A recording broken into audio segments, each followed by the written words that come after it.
మేము అందుకే ఈరోజు హర్యానా, పంజాబ్ ఇతర ప్రాంతాలలో బాక్సింగ్ రిలేటెడ్ కానీ అదర్ రిలేటెడ్ క్రీడలలో రాణించిన వాళ్ళకి ఏ విధంగా ప్రభుత్వం ప్రోత్సాహకాలు ఇస్తున్నదో వాటన్నిటిని కూడా మేము స్టడీ చేస్తున్నాం. వచ్చే సమావేశాలలో స్పోర్ట్స్ పాలసీని సభలో చర్చకు పెట్టి మిత్రుడు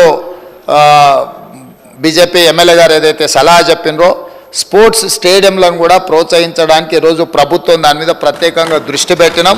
వీలైనంత మేరకు మండలానికి ఒక మంచి మినీ స్టేడియంను నిర్మిస్తే నిజంగానే ఉపయోగం ఉంటుంది. కాకపోతే ఈరోజు తెలంగాణలో భూముల విలువ అత్యధికంగా పెరిగిపోయి ప్రభుత్వ భూములు కబ్జాలకు లోనయ్యి చాలా ప్రాంతాలలో లేవు. ఎక్కడైనా ఏదైనా మండల కేంద్రాలలో ఒకవేళ భూమి అందుబాటులో ఉంటే ప్రభుత్వానికి బడ్జెట్ కేటాయించడానికి ఎలాంటి ఇబ్బంది లేదు. అదేవిధంగా ఈ వేదిక మీద నుంచి తమరికి నేను చెప్పదలుచుకున్నది, మేము బీసీసీఐతో మాట్లాడుతున్నాం. వారితో ప్రాథమిక చర్చలు పూర్తి అయిపోయినాయి. నిన్న ఎక్కడైతే బేగర్ కంచెలో మనము స్కిల్స్ యూనివర్సిటీని ప్రారంభించుకున్నామో తొందరలోనే నేషనల్ అకాడమీ ఆఫ్ కన్స్ట్రక్షన్ని కూడా అక్కడికే షిఫ్ట్ చేయాలనుకుంటున్నాం. దాని పక్కనే బీసీసీఐని ఒక ప్రపంచ అంతర్జాతీయ స్థాయి క్రికెట్ స్టేడియంను నిర్మించడానికి మేము భూమి కేటాయిస్తాం. మీరు వచ్చి అక్కడ అద్భుతమైన ద బెస్ట్ క్రికెట్ స్టేడియంను నిర్మించండి అని వాళ్ళతో మాట్లాడడం జరిగింది.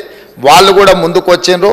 దాదాపుగా రాబోయే కొద్ది రోజుల్లోనే వారికి భూమి కేటాయించడం, బీసీసీఐ స్వయంగా అక్కడ ఒక మంచి క్రికెట్ స్టేడియాన్ని నిర్మించడానికి ముందుకు వస్తుంది.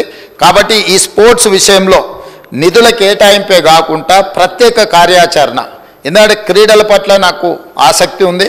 మీకు అందరు కూడా తెలుసు అధ్యక్ష, ఈ రాష్ట్రము వ్యసనాల నుంచి యువతను బయటికి తీసుకురావాలంటే క్రీడల్ని ప్రోత్సహించాల్సిన బాధ్యత ఈ సభ మీద ఉన్నది. మన అందరం కూడా ఏకగ్రీవంగా మీరు ఏం సలహాలు సూచనలు ఇచ్చిన క్రీడలకు సంబంధించి తప్పకుండా ఆ స్పోర్ట్స్ పాలసీలో మీరు సజెషన్స్ ఇవ్వండి, వాటిని అడాప్ట్ చేసుకుంటాం. ఆల్రెడీ ఉన్న స్టేడియంలో మీకు యూసుఫ్గూడలో కోట్ల విజయభాస్కర్ రెడ్డి స్టేడియం ఉంది, అది ఇప్పుడు సినిమా ఫంక్షన్లకు అంకితం అయిపోయింది. గచ్చిబౌలిలో ఉన్న స్టేడియంలో పెళ్లిళ్లకు పేరంటాలకు పోతున్నాయి. సరూర్ నగర్లో కట్టిన అద్భుతమైన స్టేడియం అన్నాడు కాంగ్రెస్ పార్టీ ఉన్నప్పుడు, ఈరోజు రాజకీయ పార్టీ సభలకు సమావేశాలకు ఉపయోగిస్తున్నారు. హైదరాబాదు నగరంలో ఇప్పుడు ఎల్బీ స్టేడియంలో కూడా మనం క్రీడలు తగ్గినాయి, రాజకీయ కార్యక్రమాలు పెరిగినాయి. సో ఒక